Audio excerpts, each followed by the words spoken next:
Olá, muito boa tarde. Hoje é quarta-feira, dia 26 de outubro, está começando mais um Diário Legislativo. No nosso jornal, você é informado dos principais assuntos em discussão na Câmara e na cidade de São José dos Campos. Fique agora com os destaques desta edição. Funcionários do Instituto Provisão protestam sobre atraso no repasse de verbas à instituição. Eles pedem apoio da Câmara para resolver o problema. Na terceira reportagem especial sobre os 3 anos da TV Câmara, você confere os bastidores da transmissão ao vivo das sessões. Você sabe o que é um suplente de vereador? Confira na edição de hoje. E você também acompanha um balanço da sessão de ontem, terça-feira. Já em nossa entrevista de estúdio, o arquiteto e urbanista Paulo Romano comenta sobre a importância do planejamento urbano na construção do desenvolvimento sustentável das cidades. Será que São José dos Campos segue esse caminho? Seja muito bem-vindo, o Diário Legislativo está no ar.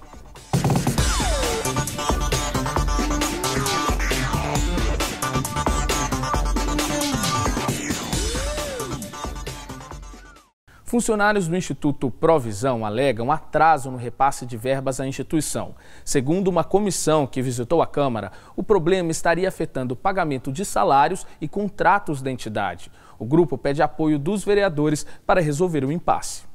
Questões trabalhistas foram pauta da reunião dos vereadores com funcionários do Instituto Provisão. Eles pedem apoio da Câmara para resolver problemas de atraso no repasse de verbas à instituição. De acordo com o grupo, por conta da situação, alguns serviços foram prejudicados. A entidade tem capacidade de atender 1.000 pacientes por dia, mas atualmente trabalha com 300 atendimentos diários. Então, a gente pede uma ajuda para eles em relação à prefeitura, né, para fazer os repasses para a gente continuar atendendo do jeito que a gente sempre atendeu. O número de pessoas, a gente diminuiu muito o atendimento devido a essa situação e a gente quer continuar do jeito que a gente era, a gente não quer parar o atendimento de jeito nenhum, não é essa a nossa intenção. Ainda segundo o grupo, o problema no repasse de verbas afeta tanto o pagamento de salários dos funcionários, que estariam desde setembro sem receber, quanto os contratos da entidade, atrasados desde julho. Eles alegam que a dívida do Instituto chega a 2 milhões de reais. Então, isso atrapalha o atendimento ao paciente, né? Porque a gente não recebe o repasse, não consegue fazer o pagamento dos funcionários e nem dos médicos. E isso os médicos não dão agenda, a gente não consegue abrir mais vagas e o único prejudicado nisso tudo é a população. A crise na instituição também refletiu no corte de 200 empregos no Instituto. Para não prejudicar os pacientes, os funcionários alegam estar fazendo mutirões. Como a gente não consegue pagar médico e fornecedores e funcionários, automaticamente não tem agenda para abrir os pacientes. A gente está fazendo uma espécie de mutirão no final de semana para poder atender a demanda da prefeitura, né? Após a reunião, os vereadores se comprometeram a acompanhar a situação da entidade. O presidente da Câmara, vereador Shakespeare Carvalho, ainda se dispôs a apresentar uma emenda ao projeto do orçamento com o objetivo de carimbar a verba destinada ao convênio entre a prefeitura e o Provisão. Dessa forma, o recurso ficaria garantido ao Instituto. E confira agora os principais assuntos discutidos na sessão de ontem, no resumo que preparamos para você. Cerca de 200 documentos que estavam na pauta da sessão desta terça-feira foram aprovados pelos vereadores. Saúde, mobilidade urbana, poluição e a falta de manutenção em espaços públicos foram alguns dos assuntos abordados no Pinga Fogo. Além disso, educação, esporte e casos de violência na cidade também foram citados na tribuna. Acompanhe a sessão na íntegra em nosso canal do YouTube. E no próximo bloco vamos falar sobre planejamento urbano. É daqui a pouco.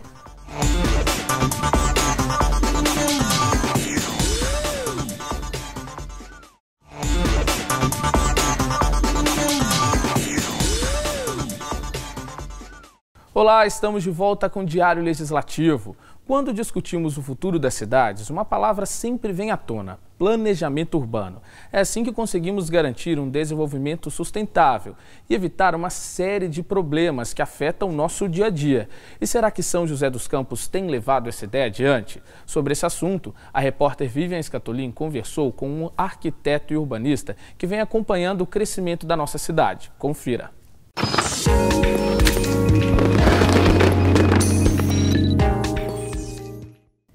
Olá, hoje eu converso com o arquiteto e urbanista Paulo Romano. Ele é professor e coordenador do curso de doutorado em Planejamento Urbano e Regional da Univap e também é membro do Conselho Municipal de Desenvolvimento Urbano. Obrigada, professor, por vir aqui no nosso estúdio. Eu que agradeço. Eu também estou sabendo que, além de membro desse Conselho de Desenvolvimento Urbano Municipal, você também agora é membro do Conselho Gestor de Revisão do Plano Diretor, é esse o nome? Tenho certeza que você acompanhou o processo de tramitação, desde a elaboração ainda anterior à tramitação aqui na Câmara, da lei de zoneamento, que acabou sendo rejeitada, né, não foi para votação, e agora as atenções se voltam para o plano diretor. Qual é a visão, né, a ótica do ponto de vista acadêmico desse desfecho, desse processo e desse desfecho, e agora o que vem pela frente? Entendíamos que, embora a discussão estivesse muito acalorada em torno das questões envolvendo os chamados prós e contras da lei de zoneamento, esta não era a questão, né? Porque a questão primeira era justamente discutir a cidade e um plano diretor para depois discutir a lei de zoneamento. Mas a própria municipalidade já havia se encarregado de dar este tipo de encaminhamento, mesmo de alguma maneira, sabendo que o horizonte da revisão do plano diretor era 2016, embora também fique claro que não necessariamente ele precisa ser concluído 10 anos depois da sua feitura em 2006, mas ele precisa ser reiniciado o processo. E uma lei de zoneamento e um plano diretor, eles jamais fugirão da esfera do debate político, porque a cidade é um local por si de conflito de interesses de grupos, de expectativas, de ideias, enfim, e de oportunidades. Então, no nosso programa, no caso como pesquisadores, nós até ficamos um pouco distantes do envolvimento na discussão da lei de zoneamento, até porque a nossa postura foi de nos mantermos vigilantes, digamos assim, para que a prefeitura organizasse, porque responsabilidade dela, de qualquer outro, o Poder Executivo é o responsável por encaminhar processo de revisão do plano diretor, né? Inclusive a universidade, juntamente com outros pesquisadores, né, nós tomamos uma iniciativa em organizar que a gente chamou uma jornada de discussão urbana, de envolver lideranças comunitárias, tentando prepará-las já previamente para um momento que eventualmente chegasse a discussão do plano diretor, e ele chegou. Então, nosso campo de trabalho, digamos assim, ele tem sido, ou foi, em alguma coisa que tente ajudar a sociedade civil organizada e especialmente aqueles que menos direito à cidade têm, de entenderem um pouco sobre cidade, porque as pessoas entendem. É só saber explicar e discutir que elas vivenciam, né? Os problemas, elas sabem do que se está falando. Que o foco, o eixo da discussão do zoneamento foi todo em torno, o epicentro dessa discussão, em cima talvez de 2 bairros da cidade. E da parte daqueles que discutem a cidade, pensam a cidade ou procuram contribuir para um esclarecimento dos fenômenos da urbanização, nós temos, não que esses não sejam problemas a serem tratados, mas a grande questão é o equivalente a 60% ou mais da cidade que vive aproximadamente com até 3 salários mínimos, isso são dados do censo do IBGE 2010, e que moram em áreas de expansão urbana, bolsões de moradia ou até loteamentos clandestinos precários, que é a tendência da zona sudeste e leste, e que talvez não se resolva com lei de zoneamento, mas com plano diretor. Porque o aspecto que envolve a lei de zoneamento para a grande parte da população que ainda tenta acessar o direito à cidade não pode se restringir à regularização fundiária, embora necessária, mas sim a regularização que a gente chama urbanística, ou seja, eu dar um título de propriedade para alguém que mora precariamente, eu o garanti do ponto de vista das ameaças eventuais de uma remoção. Certo. Mas eu não melhorei a vida dele, porque a grande questão é saneamento, mobilidade, escola, etc. Então, a urbanização precisaria ter sido pensada de um outro jeito, porque parte desta discussão que se trava aqui, Urbanova Esplanada, rebate em termos de espelho e reflexo contrário numa cidade muito maior que, digamos assim, se construiu ou foi construída com política pública também nos franjas da periferia da cidade, muitas vezes para preservar certos espaços de discussão ou de comunidades ou do mercado imobiliário.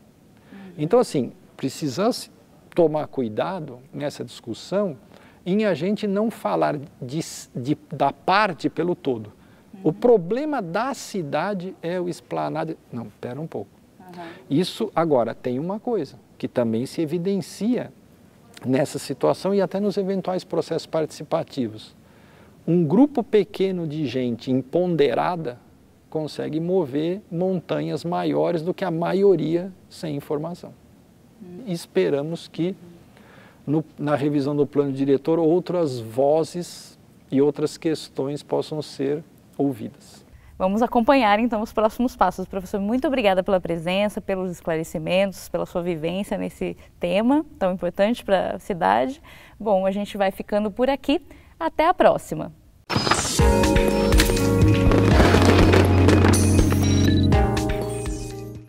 E para você que está em busca de emprego, é bom ficar de olho nas vagas disponíveis no Pátio de São José. Confira nossa agenda de serviços.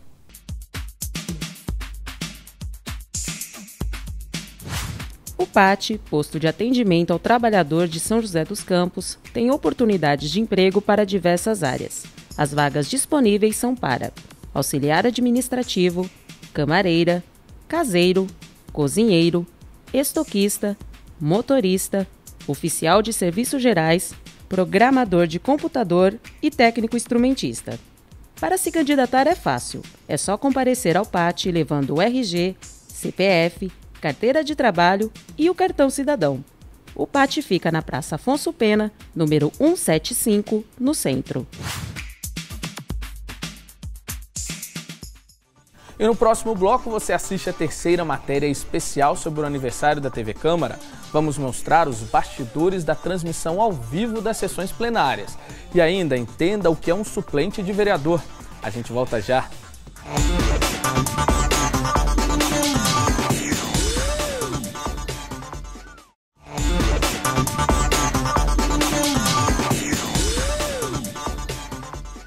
Olá, o Diário Legislativo está de volta. Para esse terceiro aniversário da TV Câmara, preparamos uma série de matérias especiais. Hoje você acompanha os bastidores de uma sessão plenária, tudo o que acontece por trás das câmeras para que você possa assistir ao vivo aí da sua casa. Confira! Há 3 anos, as sessões da Câmara são transmitidas ao vivo direto do plenário Mário Shows. Para que essa transmissão possa ser feita para você, telespectador, existe todo o trabalho de uma equipe por trás das câmeras. Tudo começa a ser feito bem antes do início da sessão. Além do âncora, que orienta o público sobre os assuntos que serão tratados, os cinegrafistas também já se preparam com antecedência. Todas as câmeras são ajustadas para que nada dê errado. É daqui da sala de transmissão que são controladas as câmeras robóticas, instaladas nas paredes do plenário. Uma pessoa encarregada de comandar cada uma delas. Outro profissional fica na direção das imagens. É ele que vai selecionar a partir dessas câmeras o que a gente vai assistir na TV. Ainda na sala de transmissão, uma equipe fica por conta dos GCs, que são aqueles textos que aparecem no rodapé da TV. E é esse grupo também o responsável por colocar na tela o nome dos vereadores, trabalho que exige muita concentração. Quando a sessão é suspensa, nossa equipe também situa quem está assistindo sobre o motivo da suspensão e qual a pauta do dia. E para evitar imprevistos, todos ficam conectados através de um rádio, pelo qual as informações são trocadas em tempo real entre a sala de transmissão e o plenário. Você acompanha as sessões aqui da Câmara todas as terças e quintas-feiras, a partir das 5h30 da tarde. Quando um vereador não pode comparecer à sessão, quem fica no lugar dele é um suplente. Mas você sabe como são escolhidos esses suplentes? Nós preparamos uma reportagem para que você possa entender melhor. Acompanhe. Toda a Câmara tem um número específico de vereadores, não é? Aqui em São José são 21 parlamentares. Mas o que acontece se algum deles não puder participar da sessão? ter o mandato interrompido ou ocupar outro cargo durante o mandato? Neste caso, a Câmara não pode ficar com um número menor de vereadores. Dessa forma, assume o suplente. Muita gente não sabe, mas todo candidato a vereador que recebeu votos em uma eleição é um suplente. Aí você se pergunta, então existem vários suplentes, uma vez que muitos candidatos receberam votos? Sim, correto, mas a lei determina uma regra para a convocação. Quanto maior o número de votos, maiores as chances de serem convocados. Mas é bom lembrar que a suplência acontece dentro do partido e coligação. Das 9 coligações da Câmara de São José, apenas 3 delas não tiveram suplentes convocados para as sessões. Entre os suplentes que chegaram a tomar posse na Câmara estão Tonhão Dutra, Siena da Autoescola, Santos Neves, Marcelo da Fé, Vadinho Covas, Marcão da Academia, Dr. José Cláudio, Miranda Web e Jamilton. Ainda vale lembrar que os suplentes, enquanto no papel de vereador, podem apresentar requerimentos, indicações e inclusive projetos de lei, além de participar de reuniões e votações que possam acontecer durante a sessão plenária. O que a lei não permite é que o suplente faça parte das comissões da Câmara, sejam elas temporárias, como as 6, ou permanentes. E vamos saber agora como fica o tempo na tarde desta quarta-feira e também amanhã, quinta-feira. A tarde desta quarta-feira fica nublada com grande possibilidade de chuva. A máxima alcança os 28 graus, mínima 21. Amanhã, o tempo fica nublado com pancadas de chuva e trovoada. A máxima chega aos 26 graus, mínima 18. E o Diário Legislativo fica por aqui. A gente agradece a sua companhia, tenha uma ótima tarde e até amanhã.